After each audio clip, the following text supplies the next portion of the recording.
All right, Chris Hall here, and it's good to have all of you along with us today.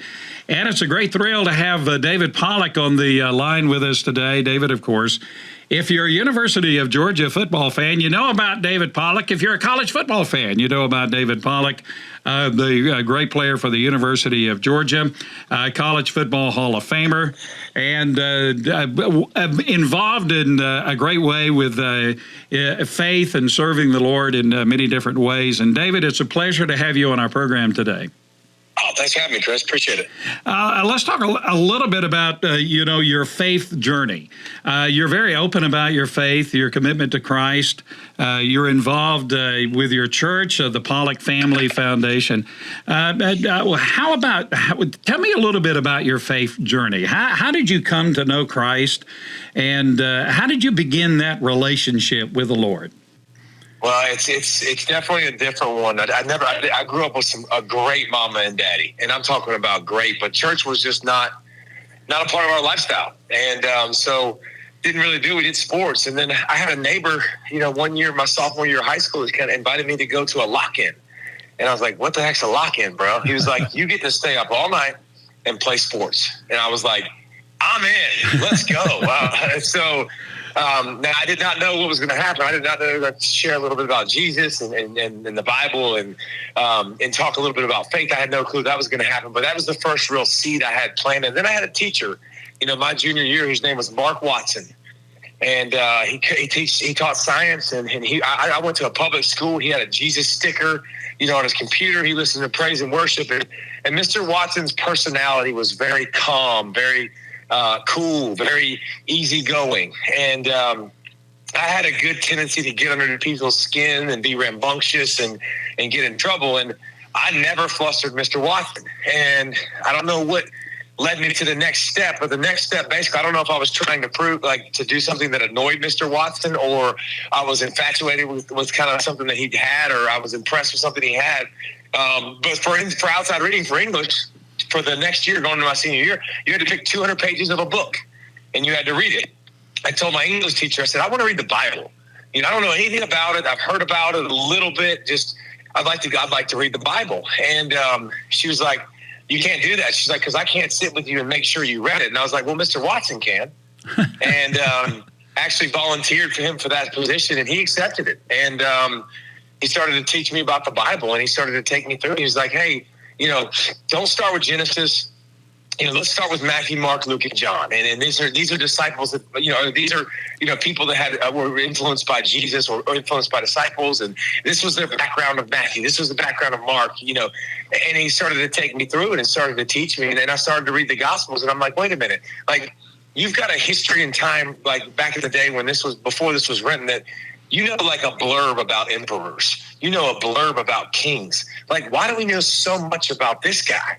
And started to read about this day worker from Nazareth and how he changed the world and what he did and what was talked about beforehand that he accomplished. And then, you look at the disciples and the guys that he spent time with, and after he leaves, and then him appearing to them and being resurrected, and then them being so firm in this that they start the church that they all die horrible deaths. Horrible deaths for their faith, but that's what they believed because they saw it, they trusted it, and I began to feel it. I began to feel that feeling in my soul, man, and I had the great fortune from taking that to going to Georgia with Coach Rick, who's a man of God, and he showed me what a man of God looks like. And FCA with Chappie, and FCA started to pour into me, and it started to change my life. But that's the story of how I came to faith.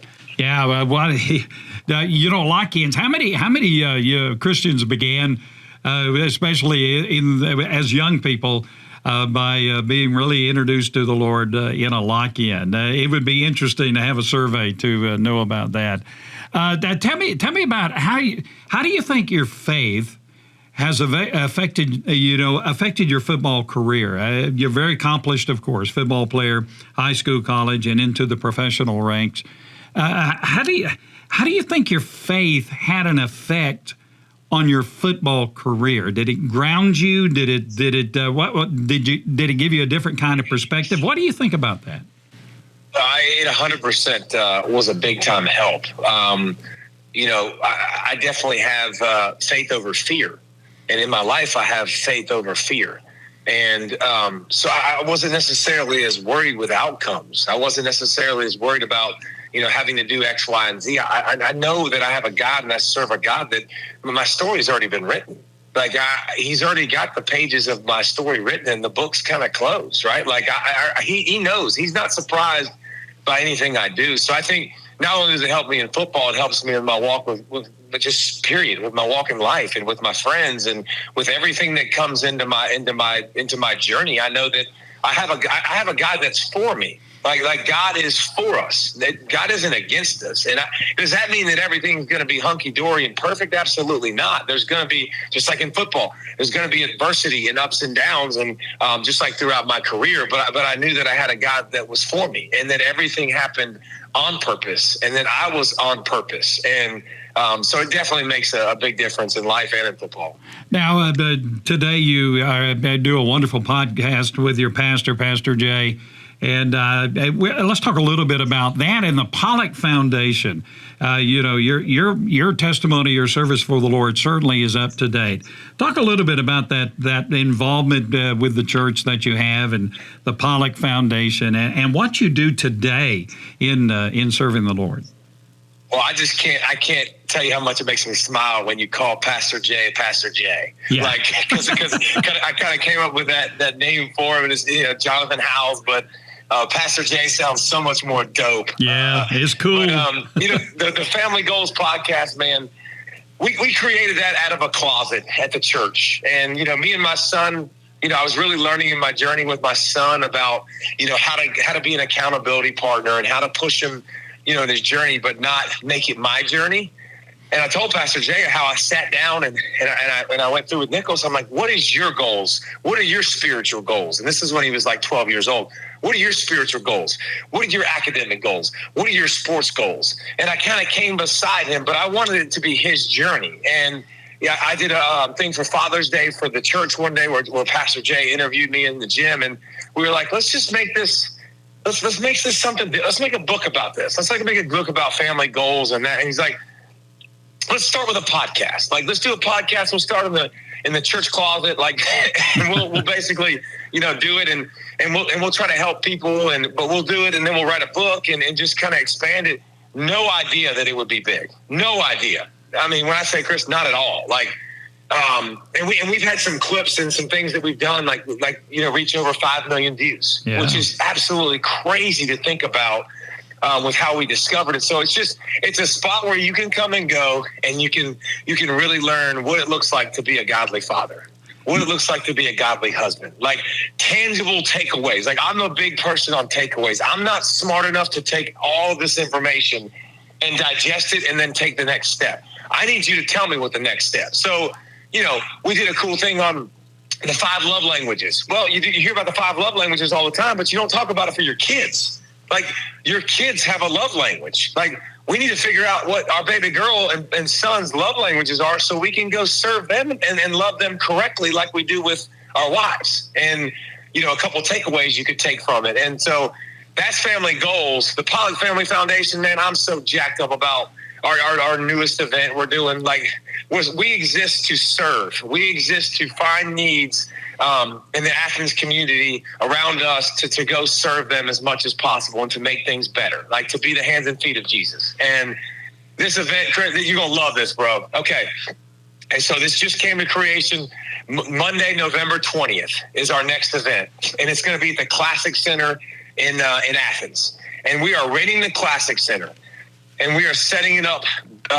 Let me go back a little bit. Like, there's a scripture in Luke. And it says in Luke 14, 12 through 14, and it talks about having a dinner, having a feast, inviting people that are your friends or people that have money. And don't do that because they can repay you. Like, and then, by the way, this is Jesus' words, not mine. Right. That they can repay you. And then he goes on and he says, invite the poor, the lame, the crippled. He said, those are folks that they can't repay you, and do for them. Well, and then he ends it with, and you will be rewarded at the resurrection. That's what Jesus says in that passage. So we took that passage, and it's got the word, when you have a feast or a banquet, it's got banquet in it, and it's got blessings in it. So we took that, and we literally made it the Banquet of Blessings. That's what this is called, November 20th. And we are busing in the homeless in all the surrounding areas. We're working with the nonprofits, and we will have the Classic Center, which is a beautiful venue. And we are going to have nice tables with tablecloths, and we're going to serve a Thanksgiving feast like you ain't never seen. Wow. And we are going to serve all of these folks that deserve, by the way, to be served. That I'm one bad decision away from being right where they're at. You know what I'm saying? Like, we're going to serve over 100 kids that, like, that's the situation that they're in. And we just want them to know that we love you, like, that you're important, that you matter. Like, we're going to serve them a meal. We're going to give them refills on their drinks, and we're going to give them dessert. And then we're going to have a station off to the side, and we're going to have coats.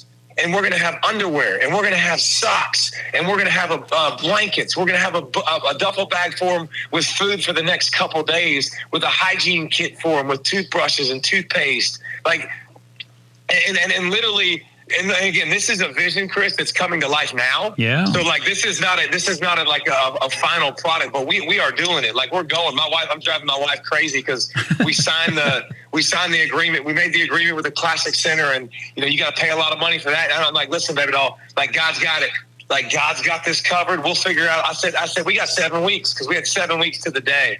And I was like, I said, God made all this in 6 days. Like, we can do this in 7 weeks. And she says, yeah, well, I'm the one organizing all this stuff. But it's going to be, like, my vision for this day, Chris, is Christmas morning. Wow. Like, that feeling you got Christmas morning, man, that throb inside your heart, and just to know that you were loved, and to show folks that, and to really let them know that, like, it's going to be, to me, it's going to be one of the best days of the year. It's going to be so cool, and it's going to be something new this year that will continue to build and grow and get bigger and bigger, and will be just better and better. Wow, that's fantastic. Now, as people are listening to us, as they're, taking part in what we're doing today, maybe they want to be a part of this. Maybe they would say, well, I'd love to contribute to that and help out with that, and ease David's wife's anxiety about all of this. So how could tell us quickly how we can access the podcast with Pastor Jay, and then the Pollack Family Foundation, where we can find that online, and how we could contribute to that Banquet of Blessing. What an exciting event. It's going to be awesome. Well, thank you very much for giving me the opportunity. Like, first of all, yes, this would be great for my wife, because we keep going back and forth. I'm like, no, more. And I'm like, baby doll, if we got our hand and we're holding it out and it's stretched and it's clenched, I was like, God can't put more in. Like we got to open it so we can give more away, and He can do more. So the PollackFamilyFoundation.com, we'll have it up there. All of my social medias, we're going to share it and give people an opportunity to give. But also with this caveat, Chris, like, this is not an event where we're going to give you credit and signage, and you're going to come down like our golf tournament and have a presenting sponsor and be recognized and stuff like that. Like, that's not why we're doing this. Right, that's not the heart of what we're doing. But we are going to have opportunities to be, I think, like big time sponsors where you can donate. Also, where you can donate on a small level, like, and sponsor one person or maybe a family of 4. Like, where that they're getting fed a great meal. They're going to be served. They're going to get a coat. They're going to get underwear. They're going to get socks. They're going to get a blanket. They're going to get toiletries. They're going to get a bag of food like that. Your donation will literally buy one person this, or a family of 4 this, and that'll be David Pollack 47 Twitter, David Pollack 47 Instagram. So you can find all, or the PollackFamilyFoundation.com, and that will be, we'll have the links to it as well. But we're in the final stages of working with nonprofits in our area. And we're going to make sure that we're tied in with them, so we have action steps to move forward after this day and what we can possibly do. And then it's full head of steam. So we definitely would love any support. If you feel led, man, to help out, like, we would love it, and just know that that's what it's going for. And we're not taking a dime, and I don't care if we fund the whole thing. My wife does a little bit. I don't care if we fund the whole thing, because it ain't mine to give away. It's God's. Like, that's why we're doing it. And when I hear you talk about this and hear things like this, I always think about, that now there's somebody else in a different location saying, hey, what a great idea. Why can't we do that where we live? And, you could Chris, be. Hold on, you're speaking my language. Yeah. Because what we want to do, Chris, is the vision for this moving forward is exactly that. Like next year, I want to be able to call Tim Tebow and Tua Tagovailoa and say, hey, man, y'all have Christian foundations. Like, let's do it on the same night next year. Wow. But even other people, like that's the vision. The vision is 15 or 20 of these across the country, on the same night. But you are on our path, Chris. You are feeling it, brother. I'm ready, brother. Perfect, man. I'm ready. I'll be your South Georgia headquarters for that. How about that? Let's get it, bro. Absolutely. And talking a little bit about football, I loved watching you on ESPN. I mean, for me, you and Lee Corso were the stars of the show. I got to tell you, I was so disappointed, when ESPN didn't renew your contract. And I was thinking about that, knowing that you're a man of faith. And I know how much you invested in doing what you were doing with ESPN, not to be critical of them or anything like that. But I know you wanted to give your best, and you did. Every time you were on the air, you gave your best. And I was thinking about it. It had to be a disappointment to you for that, that opportunity to do what you love and connected with football. Had to be a disappointment, I would think, that came to an end. But you were so classy. I mean, the way you responded to that, you did it out of a perspective of faith. And you were a gentleman, and you were so classy. Sometimes in life we have disappointments, things that we really love and we want to be a part of. And somehow, some way, those things come to an end. So let's talk a little bit about how and if it was a disappointment, I'm sure it was, how did your faith help you to get through that disappointment? And how can that be an object lesson to all of us? We're going to have disappointments in life. Talk a little bit about how you dealt with that situation. Well, if you're not in a storm, I got news for you. One's coming. Yeah. Those are going to happen in life. And if you live long enough, you know that. But I was extremely disappointed. I was extremely shocked. Game day is not usually a part of the show that gets, or part of ESPN that gets cut. Every year, though, there are people that go through that. So I think it was disappointing. But at the same time, like, I also realized several things. Like, I'm not in control. And just like with my NFL career that ended, like I'm not in control. God is in control. And so I didn't want to cry because it was over or get sad because it's over. I want to smile because it happened. Like, what an opportunity I had to travel the country and go do cool things. And I feel like God really expanded my platform for a reason. And now I'm starting to figure that out now. Like, with this conversation, with the banquet that we're doing, like I'm starting to see God really work and what he has for me that's a little bit different than what I thought I had, that is going to be amazing. And so it was so cool to be able to share with my kids and be like, hey guys, pray for me, because I don't have a clue what's next. I don't have a clue, but I do know that God loves us and that God will absolutely take care of us. We've had a lot of great things happen throughout our lives, and it's been a lot of success. It was really nice to share some of that failure with them, and to do it together and to experience that. So adversity is a part of life. It's a part of your journey. It's a part of your walk. You look in the Bible, it's all in the Bible. You're going to find a lot of it, but I think God really wants to use adversity in our life to teach us something that we weren't willing to learn, and he allows that to happen for reasons that we don't know. But man, when you come out the other side, most of the time you see it. And if we can take the attitude of, whenever something happens, this is for my good, and I serve a God that's good. Like, it makes life so much easier when you're going through those storms. And so when you're in that spot you're going through something good, like good, God, what do you have that's next for me? Yeah. Like, I don't know what's next, but I'm going to be faithful. And a lot of times as a Christian, what we do? Like, I know I'm the same way, by the way. We are very willing to lay our problems at the feet of Jesus. But you know what we do, Chris? We lay our problems there, and then after a little while, we come and we pick them back up. That's true. And we take them, and we take them again. And it's like, no. Like, he needs you to leave that there. And just because he didn't answer in 10 seconds, like, he's going to give you an answer, but it's going to take some time. And the Bible says, be still and know that I am God. And so I love opportunities in my life where I get to do that. And I'm in one of those now. And Chris, I don't know what's next. I have no clue what God's going to bring into my life. But I know it's going to be awesome, and I know it's going to be something that honors him, and that's why And if I look at things like that, man, I'm always going to be successful because I know he's got me covered. Yeah. That's such a powerful testimony, David. It really is. That touches so many people's where we live. We have the successes, and sometimes, and the old adage, and when God closes one door, He opens another. And he's already doing that for you. All right, let's kind of turn the page a little bit. I got to talk to you about some football right quick. UGA, Georgia, still the number one team in the country.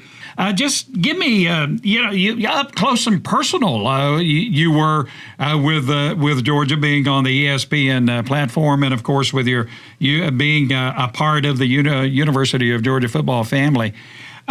Talk here. All of the UGA guys, I think, fans are a little anxious about this team. It was a dream for us to have a back-to-back national championship. We're all kind of wondering, can we do it again? Give me your impression of this Georgia football team right now.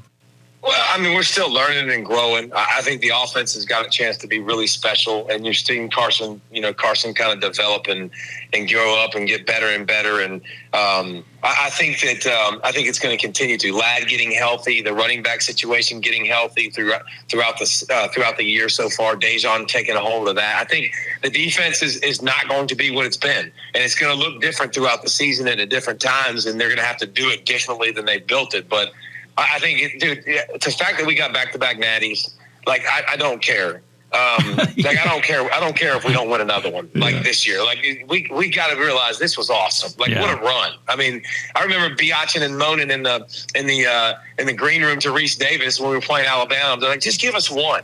Like for goodness sakes, we just want one. Like I'll go away for 10 years now, and then you get another one. So it's a great time to be a Georgia fan, and it's so cool. It's not going anywhere because Kirby's built it. And he's done such an amazing job of recruiting and who he is and what he is. And his faith has grown, and it's been fun to watch Kirby's faith grow. And actually, his son got baptized last Sunday or 2 Sundays ago. Wow, wonderful. We were there. It was all, just Boogie, good for him. It's awesome starting his faith journey. So, Georgia's definitely in good hands, and we're in a good position. So chill out, relax. Our defense is not going to be what it was, but I think when we got Captain America, Brock Bowers, we're going to be just fine. Yeah, you kind of look across the country, and I look at it from the amateur perspective. I consider myself an amateur observer of college football, but I love it and have loved it for many, many years. But if as you look across the landscape of college football right now, I don't really see that dominant team, to be honest with you. In the past, in some seasons in the past, you had the Alabama there, and you just knew, or teams like that were just so dominant. Right now in college football, there's pretty good parity across the country when it comes to the top teams in the country. I think. Who would be your top 5 right now in college football? There is good parity, which makes it really, really fun and really cool and really unique. And I think that makes it where a lot of teams are going to be in it. That makes it where the college football playoff in the future is like a really good deal. It will be really fun to watch. Like imagine if you have 6 or 7 teams in the mix that you think can win it. Like how cool is that? Yeah. So I do think you have USC. The Pac-12 is going to sort itself out. Like Texas still is very much in it. Obviously, Oklahoma showed that they were in it. I think that obviously there's a ton of teams in the Big Ten that are still going to be in it. Penn State's still in it. Michigan's still in it. Ohio State's still in it. So, it's wide open, man. It's a wide open year. It's really, really fun that it is wide open. Everybody's been wanting parity, and now you got it in college football, so now you get to cheer about it. I'm kind of wondering, do you have the opportunity sometimes to, interact not only with UGA players, but with other players as well? Do you have the opportunity to kind of interact with them and maybe talk about your faith? And I know you don't push yourself on anybody. You're not that kind of guy, but you're very obviously you're in love with Jesus. And if you have the opportunity, if the Lord opens the door, you're gonna speak about Him. Do you ever have that opportunity maybe to talk with guys maybe on the present team or other guys about your faith journey, football players now and in the past? Of course. Our paths cross a lot, and we live right outside of Athens, and we do a lot of stuff with our foundation, and a lot of those guys come every year and we talk to them. So there's plenty of opportunities and that present themselves. And, listen, and all of us that are thinking about your faith and sharing, like the most important testimony you have is the way you live your life. Right. Hands down, the way you love people, the way you treat people, the way you react to situations. Like that's the biggest witness you're ever going to have. It's not memorizing the scripture front and back. The Pharisees had that figured out, right? Like they knew the scriptures, but it's being able to be different and be set apart. And I think that's what we try to do. But 100% we have those opportunities, and there's a lot of good guys that come back every year that rehab here and do different things here that you meet up with, that you get time to spend with them and stuff too. So there's a lot of that in this Athens community, because we got a lot of people that take care of each other, that have been here in the past, that love each other. Well, it's been our pleasure to talk to David Pollack, UGA great, College Football Hall of Famer.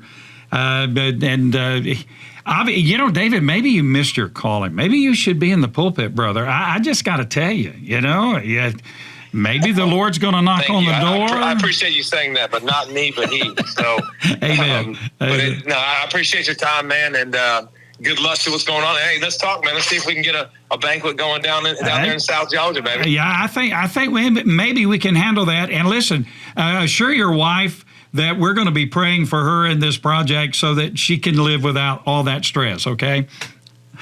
Yes, sir. Appreciate you very much. All right, thank you, David.